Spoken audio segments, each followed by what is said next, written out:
Vamos lá, porque na última segunda-feira foi preso aí aquele homem que foi acusado de divulgar aquelas fotos do corpo da cantora Marília Mendonça, né, após o acidente que tirou a vida dela e de mais 4 pessoas. E para falar um pouquinho sobre esses crimes virtuais, hoje eu estou recebendo o nosso advogado especialista em ciências criminais, que é o Diego Cazé. Bem-vindo, Diego, tudo bom? Seja bem-vindo aqui no nosso Manhã da Gente. Bom dia. Bom dia, Marília. Bom dia a todos e a todas que nos assistem. É sempre uma satisfação voltar aqui aos estúdios Arapuã. Que pena que para comentar um fato lamentável, né, como este, mas espero que a gente possa esclarecer sobre o ponto de vista do direito o que é que está por trás dessa conduta e de tantas outras que são crimes mesmo no ambiente virtual. É verdade. O que é considerado um crime virtual? O crime virtual nada mais é do que o crime que ocorre no plano real, no plano fático das coisas, mas no meio virtual. É muito comum a concepção das pessoas, porque por muitos anos, inclusive, foram sinônimos de impunidade esses tipos de crimes, e achar que a internet é terra de ninguém. Mas muito, na verdade, aquelas condutas que são crimes aqui fora, também são crimes se olharmos para aqueles que são cometidos dentro da internet. Desde crimes contra a honra, as ofensas, os xingamentos, a crimes mais sérios. Nós estamos diante de um fato envolvendo uma cantora que é repudiável do ponto de vista moral, diga-se de passagem, antes de qualquer análise jurídica, é uma conduta que moralmente é reprovável, é repugnante. Porque a pessoa que divulga as fotos de um corpo não se preocupa sequer com a honra da própria pessoa falecida e com o sentimento dos familiares. E aqui se estende aos fãs todos da cantora Marília Mendonça, que era querida no Brasil inteiro. E não só com relação a ela.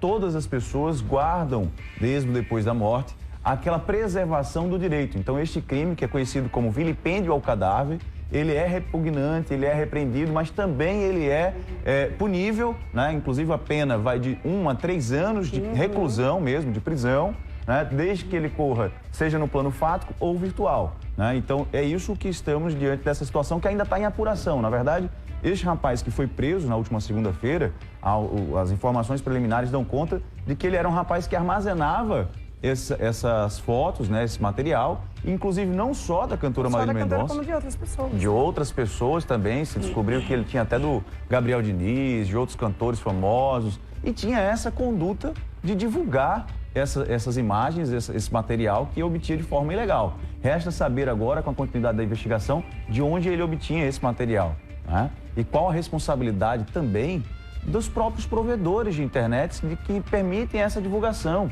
tomar a proporção que tomou.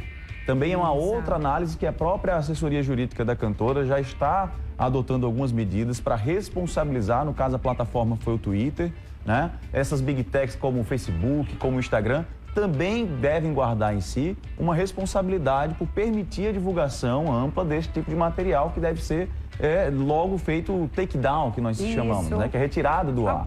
Algumas coisas a gente vê, né? Tipo no Instagram, a gente vê que eles cortam, né? Tipo, não deixam ser exibidos. A gente até, quando tá olhando o Instagram de alguém, aí tá lá, não pode ser exibida essa foto, né? Ou a imagem, ou o vídeo, sei lá.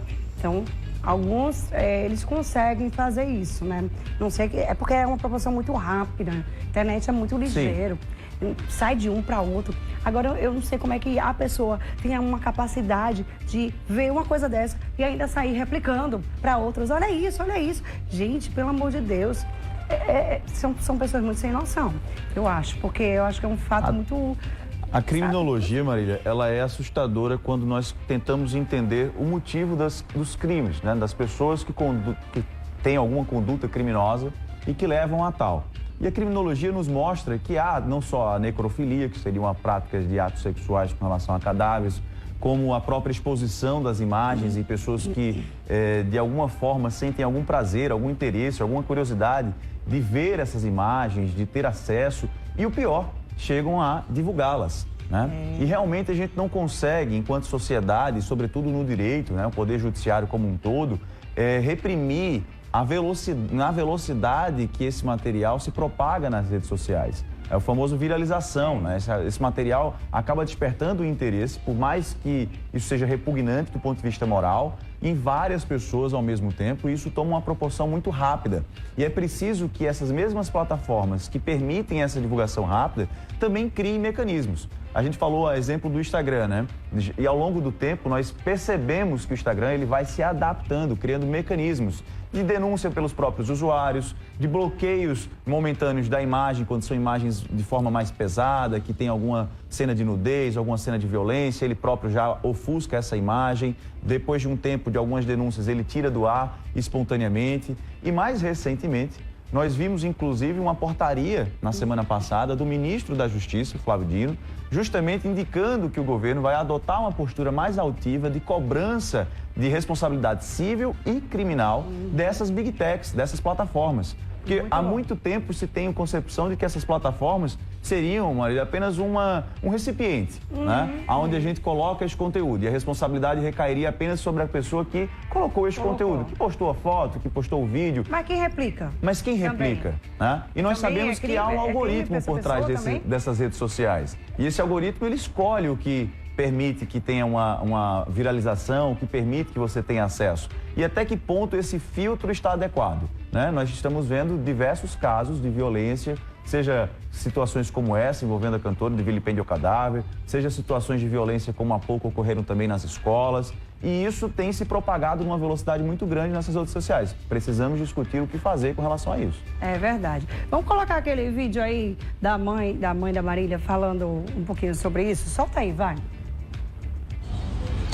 Bom dia, meu povo. Eu tô passando aqui para dizer que tá tudo bem com a família, né? Apesar do episódio de ontem, eu não me pronunciei ontem por causa do Leozinho, né? E o Leozinho já entende alguma coisa que eu falo, ele já entende quando acontece alguma coisa.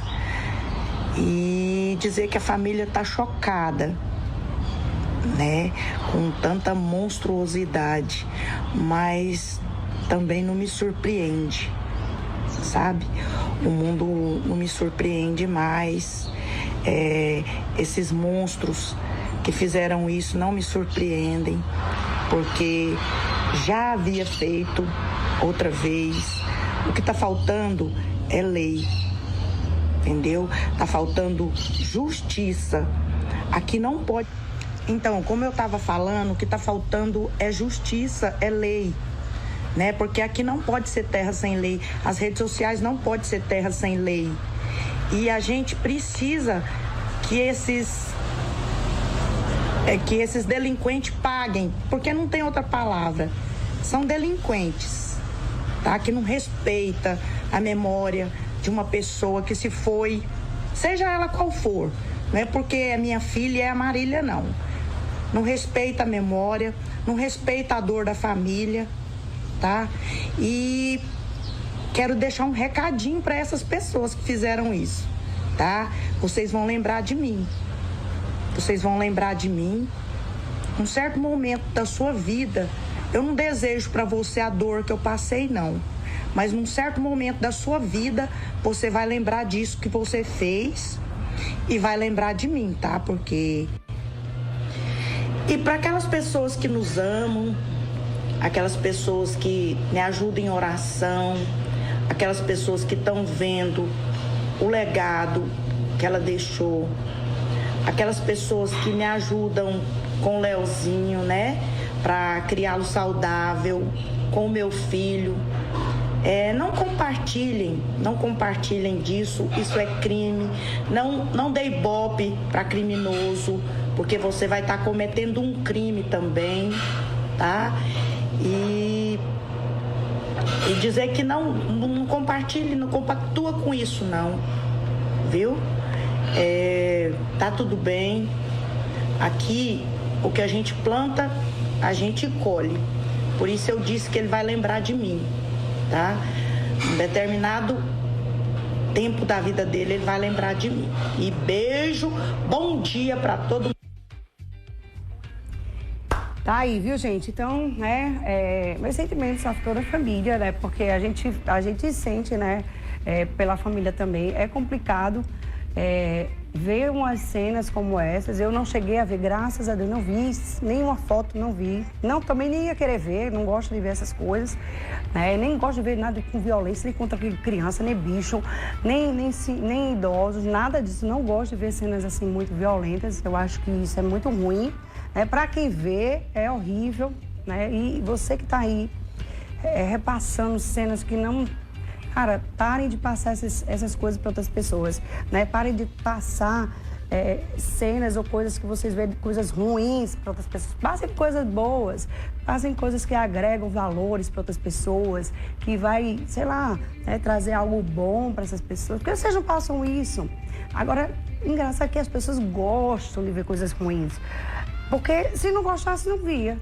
Inclusive, a criminologia também nos ensina o seguinte, Marília. Infelizmente, há pessoas que cometem alguns tipos de delitos como esse, já esperando a repercussão, mesmo considerando que podem ser presas, mesmo considerando que podem ser punidas, elas já esperam uma repercussão. Existe uma cultura de violência que, de alguma forma, entende que aquilo é prazeroso, que aquilo vai lhe dar respeito dentro de uma comunidade de prática desse tipo de crime, vai dar seja mais virtual views, ou real. Vai dar mais views, na vai dar internet. engajamento, Nossa, o discurso de ódio dá engajamento, uma divulgação de um material como esse desperta curiosidade, você não só tem interesse financeiro, como tem um interesse também pessoal, um interesse de divulgação da própria imagem. E é importante que a gente diga aqui de forma bem destacada, aquelas pessoas que, infelizmente, destaco também, tiveram acesso a esse material e não só não respeitaram a memória da pessoa falecida, que no caso seria a Marília Mendonça, mas qualquer uma outra que venha aparecer também na mesma situação, a prática é a mesma. E aquelas pessoas que decidiram por divulgar, independentemente, inclusive, do sentimento das famílias, das pessoas que gostam daquela pessoa, que vai ter acesso àquilo e vai sentir toda aquela dor do luto novamente, entendam que também estão cometendo um crime. As pessoas que só divulgam também cometem o crime de vilipêndio ao cadáver. E podem. A previsão do crime de vilipêndio ao cadáver é de 1 a 3 anos. É claro que é uma dificuldade da investigação chegar a um alcance geral de todos os usuários que foram replicados. Então, pela assessoria jurídica da Marília, pelos alguns depoimentos que foram dados pelo advogado dela, nas redes sociais e na imprensa como um todo, eles estão se voltando a responsabilizar o Estado, que, claro, é detentor desses dados sensíveis. Nós temos uma lei geral de proteção de dados. Essas fotos, elas foram vazadas até as primeiras informações do inquérito, do próprio inquérito policial. Então, elas não foram vazadas do IML, não eram as pessoas que estavam no IML ali presentes, o legista, os médicos, o próprio advogado que se fez presente na ocasião. Mas quando essas fotos foram endereçadas ao inquérito policial, esse inquérito policial foi distribuído na justiça a alguma pessoa terceira que não deveria, não poderia ter acesso àquelas imagens naquele inquérito que é sigiloso, obteve de forma ilegal, ilícita, e ainda assim a divulgou. Inclusive, essa pessoa, ainda não identificada, cometeu mais de um crime. Porque ela comete o crime não só do vilipêndio ao cadáver, é o momento em que divulga essas imagens que não deveriam ser divulgadas, como também há suspeita que possa ter havido alguma invasão de dispositivo informático, que é um crime próprio. Você invadir um celular sem ter acesso, você invadir um computador, você invadir um processo judicial sigiloso. Essa pessoa também pode vir a ser presa a qualquer momento, desde que identificada. Existem outros crimes que a gente sabe também, não só como esse. Existem crimes com crianças, existem crimes com animais, como eu falei, com idosos, e outros crimes mais, por aí que a gente sabe, de coisas ruins, vamos dizer assim. E aí, esse tipo de crimes também, de assédio, pedofilia, BBB, existe bababá, uma infinidade... Tem gente que ainda tem a capacidade de colocar na internet, às vezes abusando, de uma criança, abusando de um idoso, abusando, sei lá, até dos animais, fazendo coisa ruim, judiando, enfim. E aí, existe uma infinidade, Marília, de crimes que a gente pode elencar aqui, que tanto existem no plano real, no dia a dia da gente, a gente visualiza isso de forma mais fácil, como também ocorrem no plano virtual. Quer seja porque lá são divulgadas as práticas do crime real, quer seja porque sejam práticas que, de fato, como um comentário ofensivo, um xingamento, o mesmo xingamento que se tem no plano real, se tem também nas redes sociais. Quer seja o ato de perseguição, o artigo 147-A, recém-criado a partir de 2019, que popularmente ficou conhecido como stalker, né? O ato de você stalkear uma pessoa, reiteradamente você comentar comentários ofensivos nas redes sociais daquela pessoa, você visualizar onde ela está frequentando, frequentar os mesmos lugares, ao ponto de constrangê-la e aquilo inibir a livre locomoção, a pessoa acaba tendo a sua liberdade cerceada, né? E esse crime em específico, por exemplo, a doutrina nos mostra que vai nascer a partir de uma atriz norte-americana que denunciava as autoridades o tempo inteiro: olha, eu tenho uma pessoa que se diz meu fã, que está no hotel que eu hospedo, que está no restaurante, e nada era adotado, porque não havia uma previsão legal de uma prática só daquilo como crime. Mas o conjunto daquela prática, de forma reiterada, sem uma justificativa plausível e de uma forma excessiva ao ponto de constrangê-la, de impedir a sua livre liberdade, fez com que culminasse numa tragédia. Aquele fã, dito fã, né, acaba por tirar a vida daquela atriz. E aí nasce essa nomenclatura do stalker, essa figura do perseguidor que também é tão presente nas redes sociais. Você lembra daquele casal Ana Hickman? Na Ana Hickman também se aplica. Aqui no Brasil, a gente tem como um lead case, né? A época não havia ainda. Veja só como o direito sempre está um pouco atrasado desses movimentos sociais e dos crimes que ocorrem a partir das mudanças sociais, de redes sociais, etc. Né? Porque a gente cria o artigo 147A, que é o crime de stalker, a partir de 2019.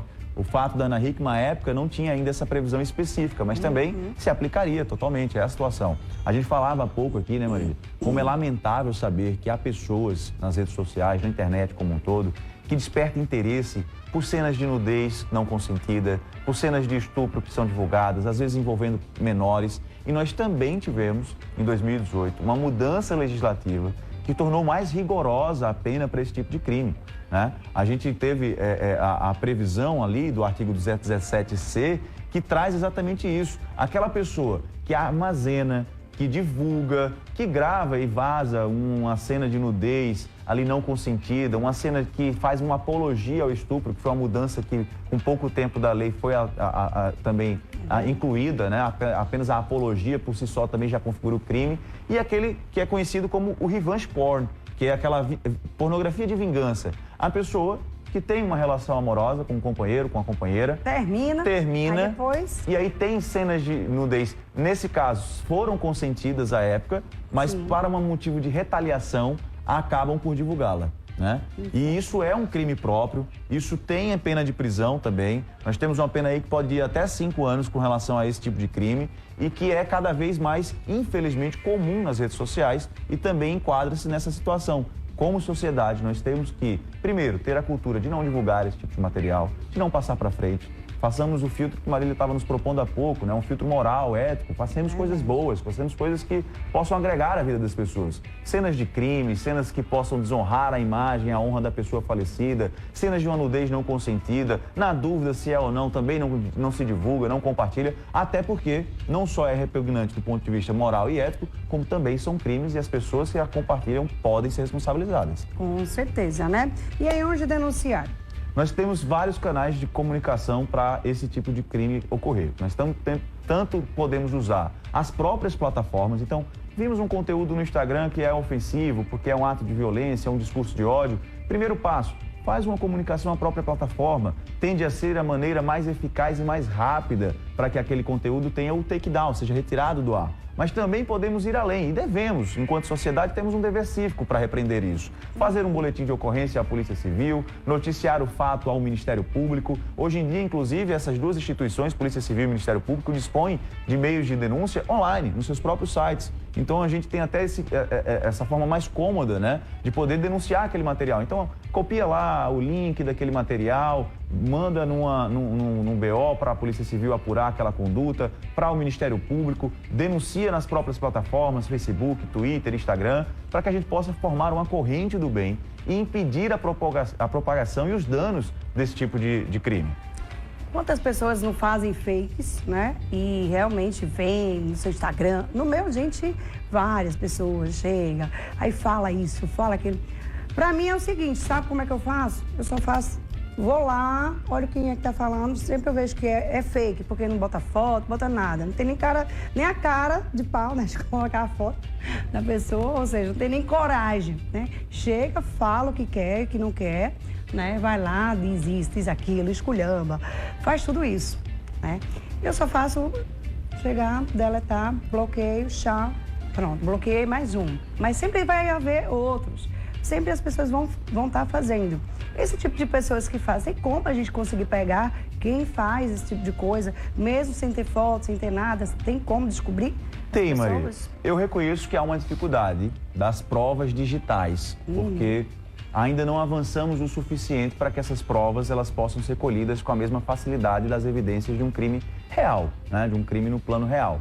Mas, por exemplo, a pessoa, sempre que faz algum comentário, que acessa algum determinado site, ela faz o registro desse acesso a partir de uma identificação da sua própria máquina, do seu próprio aparelho, seja celular, seja computador, que é o famoso IP. Então, é possível identificar de onde partiu aquele acesso, de onde partiu aquele vazamento, de onde partiu aquele comentário. Nós já temos na Polícia Civil da Paraíba, por exemplo, uma delegacia especializada em crimes cibernéticos, que ela é mais preparada, tem uma estrutura melhor, tem um delegado com uma formação mais específica para justamente lidar com esse tipo de mudança, né, social, das redes sociais e esse tipo de crime para que seja coibido, né?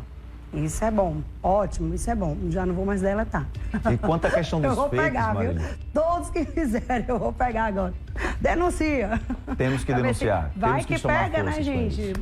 Né, na pessoa, não sei quem é, enfim, mas sempre vai haver alguém, né, que às vezes tem um pouquinho de, sei lá, inveja, rincha, sei lá, alguma coisa, e sempre vem pra tentar menosprezar você, te deixar mal. Gente, não fiquem mal com isso, não. Releve isso. Isso são pessoas que às vezes não tá num dia bom deles. Eu sempre relevo essas São coisas. os conhecidos como haters, Então, né? Só propagam algo ruim, ódio, comentários negativos. Então, para eles, essa negatividade, essas coisas ruins, vai voltar tudinho. Porque para mim, não vai pegar de jeito nenhum, não pega de jeito nenhum. Agora, eu fico outra rindo, eu olho assim e modalidade. falo, meu Jesus, pelo amor de Deus, como é que a pessoa tem a capacidade de vir aqui falar uma leseira dessa? Então, assim, muita gente tem essa capacidade de perder tempo fazendo isso, podendo estar fazendo outras coisas, né? Coisas melhores na vida. Por vezes, a motivação desse tipo de comentário, desse tipo de crime ofensivo, às vezes esse é um comentário mais ofensivo, um xingamento, né? Se motiva por inveja. Mas por vezes também, Marília, é importante a gente comentar, se motiva por interesse financeiro. É cada vez mais comum que pessoas, quer sejam páginas empresariais, de restaurantes, de hotéis, figuras públicas, né? Pessoas que trabalham com a comunicação, são cada vez mais vítimas daquelas fake news que clonam, a verdade é essa, um perfil, inclusive replicando as próprias fotos. Você, quando tem acesso àquele perfil, se não for mais cauteloso ali em visualizar quando é que foi criado, o número de seguidores, etc., pode ser levado a erro de entender que é de fato aquela página daquele restaurante, daquele hotel, e eles simulam promoções. Vem no seu direct e diz, olha, eu sou o restaurante tal, um restaurante geralmente da sua confiança, um restaurante geralmente que você frequenta, né? E você foi sorteado aqui, aí sempre desconfiem daquilo que é a máxima do popular, né? A esmola é demais, o santo desconfia. Então, sempre desconfie dessas promoções mirabolantes, desses ganhos fáceis, né? Dessas promessas que não se justificam, porque essas pessoas se aproveitam dessa vulnerabilidade, deste interesse, clonam, criam fakes e aí fazem justamente golpes a partir disso. Então, há também esse interesse financeiro de aplicar golpes a partir dessas fake news. O WhatsApp também. Ainda tem gente que cai, pelo amor de Deus, né? Tem gente que cai nesses golpes da internet, do WhatsApp, do Instagram, como ele falou. Vou te dar isso. Ninguém dá nada de graça pra ninguém. Ninguém dá nada muito fácil, assim. Então, tem que desconfiar. No WhatsApp, fulaninha, sou eu. Tudo bem, olha, eu tô precisando de tanto aqui. Aí você vai, bota lá na conta, passa o Pix. Aí pronto, daqui a pouco vê que não foi a pessoa. Tem muita gente que tá, né, hackeando aí os WhatsApp, Instagram das pessoas, então usando o Semafé. Teve um Instagram chamado Charlotte, botaram até meu nome de Charlotte lá, viu? Charlotte, tinha um monte de foto minha. Fizeram um Instagram pra mim. E lá fizeram uma plataforma como se fosse vendendo, tipo Bitcoin, sei lá, alguma coisa assim. Ou seja, era como se eu tivesse, né, sendo a pessoa que estivesse vendendo. Se utiliza da credibilidade da sua imagem para vender algo ali de uma promessa falsa, que na verdade se traduz em um golpe. Exatamente. Então aí eu descobri através de outra pessoa, né, que vê um seguidor, chegou, olha, tá, eu vi um Instagram que tem umas fotos suas, assim, assado, e aí mandou pra mim. Aí eu fui lá, denunciei no Instagram, fiz toda aquela página de denúncia e tal. Falei também com a pessoa e tal. Uma prática muito comum com relação a isso é quando se invade uma conta de Instagram e de repente começa a se publicar, e sempre tem uma historinha por trás, uma mudança, uma necessidade de vender os aparelhos domésticos de casa e passa a simular vendas, né? Celular, isso é uma prática comum. Agora, algo que também assusta é quando nós olhamos para o futuro e o avanço, né, desse tipo de prática de cybercrimes. Eu participava de um congresso em São Paulo na última semana e um delegado, ele comentou o seguinte: olha, hoje, com a utilização das IAs, das inteligências artificiais, essas ligações que por vezes nós recebemos, que está mudo, passa ali 10 segundos, 15 segundos, desliga, pode ser uma forma de capturar o seu áudio, jogar numa IA dessa, num programa, num software desse, para criar frases e, com isso, ligar para as pessoas que têm contato com você, se passando por você. Então, veja, se há uma dificuldade da população em visualizar um golpe a partir de uma mensagem, né, que é o golpe mais comum, olha, sou eu, fulano de tal, estou precisando de dinheiro emprestado, e há pessoas que fazem ali uma transferência, um Pix, com base na mensagem, digamos que isso passe para ser áudio. O quanto não vai ser mais difícil essa identificação. Então nós temos que estar preparados para isso. Sempre fazer aquele double check, liga de volta para a pessoa no número que você a conhece, pergunta se aquela história é verídica, né? Tem essa cautela antes de tomar alguma atitude, entendendo que existem sim tantos crimes que ocorrem no plano real, quanto crimes que ocorrem no plano virtual, né? E a gente vai ter que se deparar com isso para reprimir essas condutas. Estava vendo uma fake news, né, do dia de amanhã. Eu não ia falar sobre isso, mas está repercutindo muito, né? Os pais estão muito preocupados com a questão do dia 20, que repercutiu aí uma fake news e ia ter aí um massacre nas escolas. Eu não ia falar sobre as escolas, até porque a gente combinou aqui na empresa sobre isso. Mas essa repercussão toda que está aí repercutindo, né? E os pais são um pouco apavorados, né? O que a gente pode fazer nesse dia, Diego? Manda os meninos para a escola, não manda menino para a escola, porque para mim isso é fake news. Eu acredito que isso é uma fake news que se espalhou para causar medo, pânico nas pessoas, por conta do que aconteceu antes, né? Isso, inclusive, já está sendo analisado, né? A intenção dessas pessoas de causar o terrorismo, né? O terror, causar pânico na sociedade, sobretudo nos pais, que, diante de todas as tragédias ocorridas, claro, estão temerosos em deixar seus filhos na escola. E a recomendação que se faz é que a gente possa ter uma aproximação, justamente, entre pais e diretores de escola, entre profissionais da educação, para que possam encontrar uma solução no caso concreto ali, se diante de alguma situação de ameaça, de fé, algum indício. Mas, de uma regra geral, confiar também nas autoridades competentes que estão apurando esses fatos, que estão investigando essas questões, a Polícia Civil, o Ministério Público. E se receber alguma notícia como essa, se souber de algum elemento como esse, também fazer a formalização dessas denúncias, né?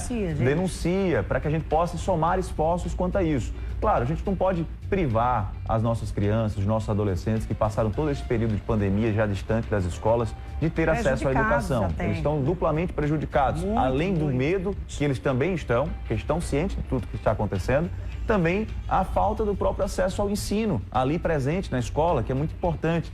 Mas o apelo que geralmente tenho feito quando sou indagado com relação a isso, Marília, é primeiro que nós entendamos que há uma cultura de violência. Então a gente não pode divulgar o nome, a imagem dessas pessoas que estão envolvidas, dessas pessoas que estão propagando esse terror, porque muitas vezes é isso que o criminoso quer. Ele quer essa repercussão. Aparecer, né? Ele quer essa repercussão que para qualquer pessoa do ponto de vista moral seria repugnante, mas para ele, no seu entendimento da criminologia, ele vai ter algum prazer com relação a isso, quer que seja com os seus, quer seja nessas comunidades subterrâneas de discursos de ódio, de ideologias extremistas que estão nas redes sociais.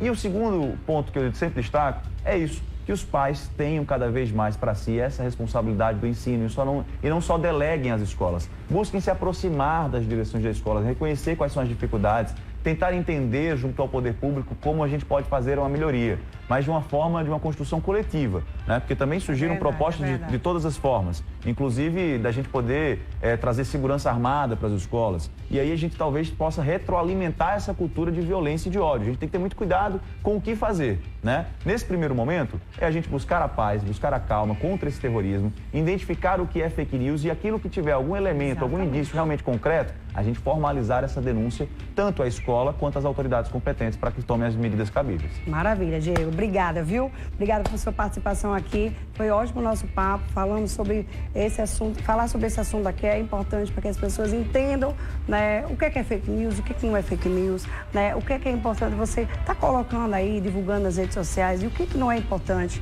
e o que pode também estar te prejudicando. Então, pensem antes de vocês fazerem qualquer coisa contra qualquer pessoa.